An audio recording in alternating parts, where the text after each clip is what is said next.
السلام علیکم ورحمۃ اللہ وبرکاتہ۔ ناظرین، ہم آج آپ کو بتاتے ہیں خواب میں مرغی دیکھنے کی کیا تعبیر ہے۔ حضرت ابن سیرین رحمۃ اللہ علیہ فرماتے ہیں خواب میں مرغی خادم یا کنیز ہے۔ اگر دیکھے کہ اس نے مرغی خریدی ہے، کسی کو دی ہے، دلیل ہے کہ کنیز خریدے گا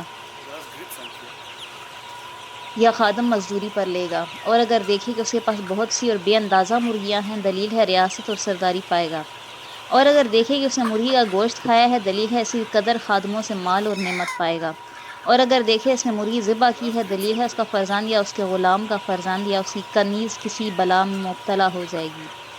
حضرت ابراہیم کرمانی فرماتے ہیں اگر دیکھے اس کے پاس مرغی کا انڈا ہے، دلیل ہے کہ اس کے ہاں لڑکی پیدا ہوگی یا خادموں سے مال حاصل کرے گا۔ حضرت جابر مغربی رحمۃ اللہ علیہ فرماتے ہیں خواب میں مرغی باجمال عورت ہے، اور سیاہ مرغی کو دیکھنا چتلی مرغی سے بہتر ہے، اور اگر دیکھے کہ مرغی نے اسے گھر میں مرغے کی طرح آواز دی ہے، دلیل ہے صاحب خواب ناخوش بات کہے گا۔ حضرت اسماعیل اشعث فرماتے ہیں خواب میں مرغی کا بچہ 3 وجہ پر ہے: اول خوبصورت عورت، دوم کنیز، سوم خادم۔